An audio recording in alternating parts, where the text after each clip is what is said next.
विशुद्ध सनातन धर्म को क्यों नहीं मानते? ये अलग अलग संगठनों में क्यों बटे हुए हैं? आर्य समाज है तो आज आप सनातनी भी हैं, जबकि देश में हिंदुत्ववादी सरकार है, इसके बाद भी धर्मांतरण रुक नहीं रहा बहुत तेजी से हो रहा है। गौ की हत्या रुक नहीं रही है। बहुत से साधु हैं, संत हैं, महात्मा कथावाचक हैं, अभी प्रेमानंद जी महाराज हैं और धीरेन्द्र बहुत कृष्ण सारे शास्त्री लोग, हैं, बहुत सारे अमृताचार्य हैं। तो इसी प्रकार कथावाचकों से ही सनातन चलना चाहिए। आर्य समाज के विचार की क्या आवश्यकता है? क्या है ये? देखिए, 60 लाख मुसलमानों को उन्होंने हिंदू बनाया। बताओ, ये सनातन विरोध है या सनातन की रक्षा का कार्य है? जो सनातनियों को दिखाई नहीं दिया कि आर्य समाज ने उनकी रक्षा के लिए उनके लिए कितने बलिदान दिया, कितना काम किया, लेकिन मुस्लिमों को पता चल गया कि अगर ये लोग ज्यादा दिन तक जीवित रहे तो सारे मुसलमानों को ये हिंदू बना डालेंगे, यहाँ से मुसलमान समाप्त हो जाएंगे। इसलिए उन्होंने स्वामी श्रद्धानंद को गोली मार दी, पंडित लेखराम को छुरा मार दिया, राजपाल को मारा, महाशय राजपाल को। उन्होंने आजकल जो बेटियां मुस्लिमों के साथ में भाग जाती हैं घर छोड़ करके, उन बेटियों को रंगीला रसूल पुस्तक जरूर पढ़ाओ, इस्लाम की सच्चाई उनके सामने आनी चाहिए। ये काम आर्य समाज कर रहा है। अरे, छाती पर गोली हम खाते हैं सनातन की रक्षा के लिए, पेट में छुरा हम खाते हैं, गाली पर झंडा उठा के नारा लगा दिया, इससे सनातन की रक्षा हो जाएगी क्या? और जो अपनी जान देकर के सनातन की रक्षा कर रहे हैं उनको अपना शत्रु समझते हो। मित्रों नमस्कार, मैं हूं करण, अध्यक्ष राष्ट्रीय धारक दल। मित्रों, आज हमारे साथ आर्य समाज के वैदिक जगत के सुप्रसिद्ध विद्वान रविंद्र आर्य जी मौजूद हैं, आचार्य हैं, और आपका सानिध्य हमको प्राप्त हुआ है और आप लोगों की प्रेरणा से मैं भी आर्य समाज से लंबे समय से जुड़ा हुआ हूँ। तो आचार्य जी, आपसे एक प्रश्न है। अक्सर लोग मुझसे कहते हैं कि आप विशुद्ध सनातन धर्म को क्यों नहीं मानते? ये अलग अलग संगठनों में क्यों बटे हुए हैं? अक्सर जब किसी को ये बात पता लगती है कि मैं आर्य समाज से जुड़ा हुआ हूँ, तो ये प्रश्न कई बार मेरे सामने आया कि आप आर्य समाज से क्यों जुड़े हुए हैं? ये सनातन समाज को इस तरह से बांटा जा रहा है अलग अलग संगठनों में, अलग अलग धार्मिक संगठनों में। तो इस विषय में बताइए कि आर्य समाज किस प्रकार से सनातन धर्म से अलग है, या सनातन को बांट रहा है, या क्या है आर्य समाज, क्या आवश्यकता है आर्य समाज की? देखिए, सबसे पहले आप सभी को सादर नमस्ते। मैं आपको बता दूं, जितने भी श्रोता सुन रहे हैं वो अपने मन से ये भ्रम निकाल दें, विचारधारा को एकदम समाप्त कर दें कि आर्य समाज सनातन विरोधी है या सनातन से अलग कोई मत मजहब संप्रदाय है। यदि आपको जानकारी नहीं है तो मैं आपको बता देता हूं कि आर्य समाज एक संस्था है। जैसे बहुत सारी संस्थाएं काम करती हैं धर्म के क्षेत्र में, ऐसे ही 1875 में ऋषि दयानंद के द्वारा स्थापित की गई संस्था है।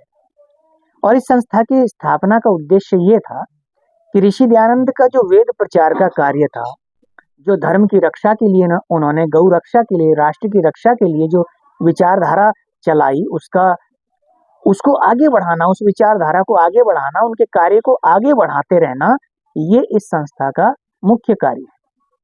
दूसरी बात, आपने कहा सनातन। मैं जितना अब तक आर्य समाज को जान पाया और आर्य समाज के इतिहास को मैंने पढ़ा, जाना, लोगों से सुना, उस सब के आधार पर मैं इतना कह सकता हूं कि आर्य समाज है तो आज आप सनातनी भी हैं।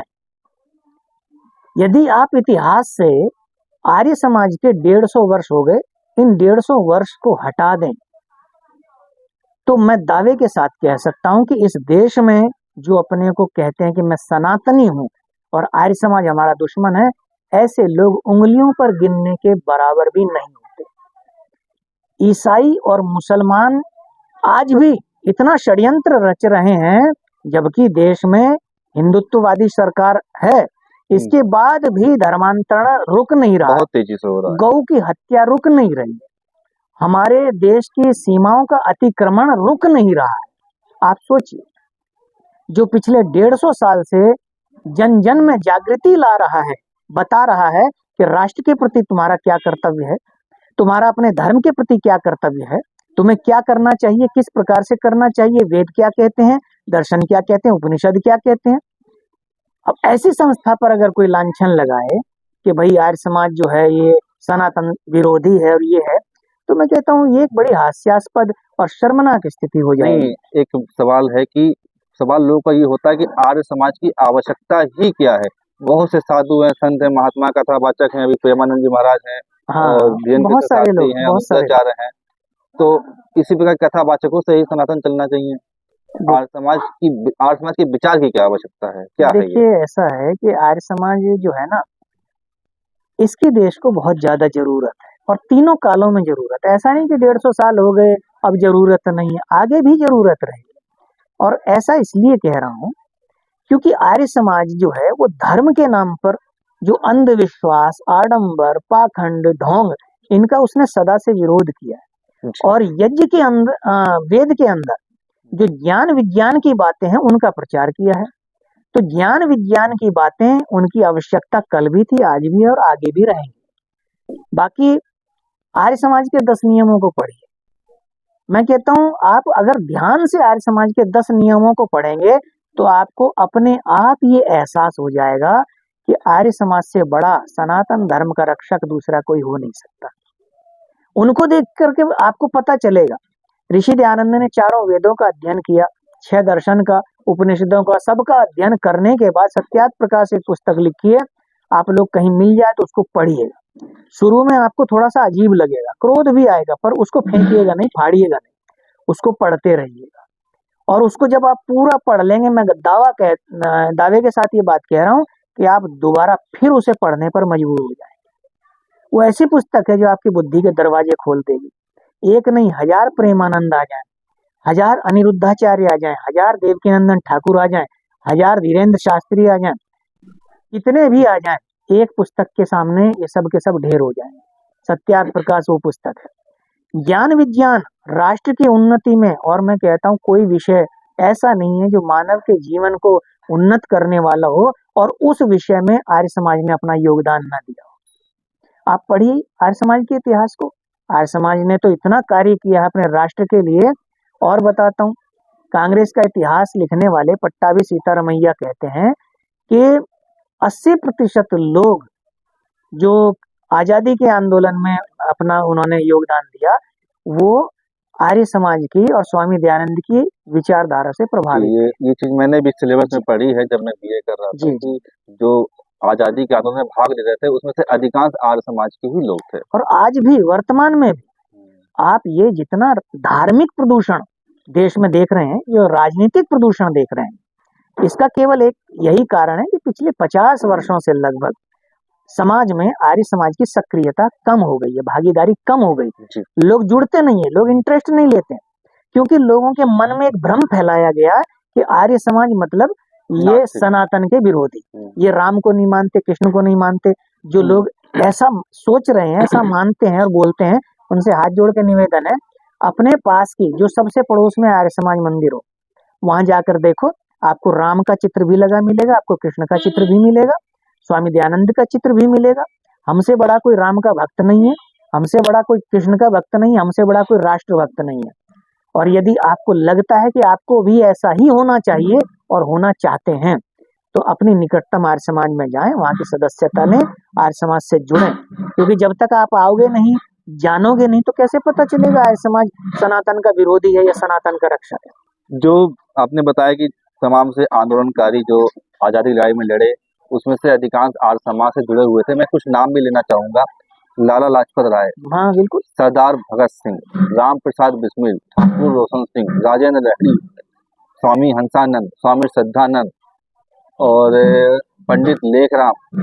तो ऐसे बहुत सारे क्रांतिकारी ने अपना बलिदान दिया। खुशीराम बोस जो आर्य समाज से जुड़े हुए थे।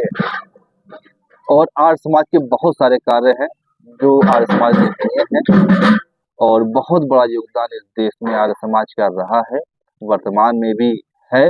और इसी क्रम में एक भ्रांति जो फैली हुई है कि आर्य समाज को बांट रहा है या एक अलग संस्था है, तो वो ऐसा कुछ भी नहीं है। आर्य समाज जो हमारी प्राचीन सभ्यता, संस्कृति, ऋषि मुनियों की संस्कृति थी, जो हमारी प्राचीन वैदिक संस्कृति, केवल उसी का प्रचार करता है। मैं एक बात कहना चाहूंगा, आर्य समाज के एक प्रसिद्ध सन्यासी और नेता हुए स्वामी श्रद्धानंद। आप इंटरनेट पे उनके बारे में पढ़िए, पुस्तकों में पढ़िए, आपको पता चलेगा कि उन्होंने क्या किया। 60 लाख मुसलमानों को अपने जीवन में 60 लाख मुसलमानों को उन्होंने हिंदू बनाया। बताओ, ये सनातन विरोध है या सनातन की रक्षा का कार्य है? जो लोग मुस्लिम रूप में तुम्हारे दुश्मन थे, तुम्हें खा जाने वाले थे, आज वो तुम्हारे परिवार का हिस्सा बन करके तुम्हें अपना भाई समझते हैं। मैं और उनकी हत्या किसने की? मुस्लिम ने। उन्होंने गोली खाई। पंडित लेखराम ने, अब उनकी भी हत्या की गई एक मुस्लिम के द्वारा। अच्छा, क्या जरूरत थी? इन्होंने चाकू छुरा खाया पेट में, गोली खाई सीने पर, ये क्यों खाई? किसके लिए खाई? देश के लिए, धर्म के लिए। जो अपने को सनातनी कहते हैं, उनके लिए काम कर रहे थे। सनातनियों को दिखाई नहीं दिया कि आर्य समाज ने उनकी रक्षा के लिए उनके लिए कितने बलिदान दिया, कितना काम किया। लेकिन मुस्लिमों को पता चल गया कि अगर ये लोग ज्यादा दिन तक जीवित रहे तो सारे मुसलमानों को ये हिंदू बना डालेंगे, यहाँ से मुसलमान समाप्त हो जाएंगे। इसलिए उन्होंने स्वामी श्रद्धानंद को गोली मार दी, पंडित लेखराम को छुरा मार दिया, राजपाल को मारा, महाशय राजपाल को। उन्होंने सीता का छिनाला नाम की पुस्तक, मुसलमानों ने, वो पुस्तक अगर आपको कहीं से मिल जाए, पढ़ लोगे तो हे सनातनियों, तुम्हारे खून में आग लग जाएगी उसको पढ़ करके। और उनके भी लगी, जो सच्चे सनातनी थे, जो आर्य थे, उनके भी लगी। और उन्होंने मुंह तोड़ जवाब दिया और पुस्तक लिखी, और पुस्तक का नाम था रंगीला रसूल। रंगीला रसूल। उसके जवाब में जो सीता का छिनाला पुस्तक के जवाब में रंगीला रसूल पुस्तक जो है लिखी गई, पंडित चंपूमणि जी ने। हाँ, और राजपाल जी ने प्रकाशित किया, महाशय राजपाल जी ने उसको प्रकाशित किया। अब जब उनको पता चला कि इसमें तो मोहम्मद की धज्जियां उड़ा दी, उनके कैरेक्टर की धज्जियां उड़ा के रख दी हैं, बहुत सुंदर तो पुस्तक। उन्होंने जो है, मैं कहता हूँ हर सनातनी को पढ़नी चाहिए। जो भी सनातनी रंगीला रसूल पुस्तक को पढ़ लेगा, हालांकि पहले बैन थी, लेकिन अब बैन नहीं है, अब सर्वसुलभ है, इंटरनेट पर उपलब्ध है। और जिसे नहीं मिल रही है वो स्क्रीन पर दिए नंबर पर संपर्क करे, उसको भेज दी जाएगी। बिल्कुल। हर सनातनी को रंगीला रसूल पुस्तक जरूर पढ़नी चाहिए। ये आजकल जो बेटियां मुस्लिमों के साथ में भाग जाती हैं घर छोड़ करके, उन बेटियों को रंगीला रसूल पुस्तक जरूर पढ़ाओ।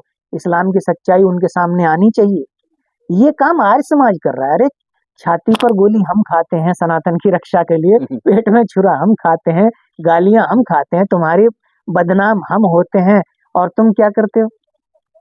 कुछ भी तो नहीं करते सनातन की रक्षा के लिए, बस झंडा उठा के नारा लगा दिया, इससे सनातन की रक्षा हो जाएगी क्या? और जो अपनी जान दे करके सनातन की रक्षा कर रहे हैं, उनको अपना शत्रु समझते हो। शत्रु नहीं, हम आपके भाई हैं, आपके रक्षक हैं। आर्य समाज से जुड़िए, मेरा आपसे निवेदन है। धन्यवाद। धन्यवाद।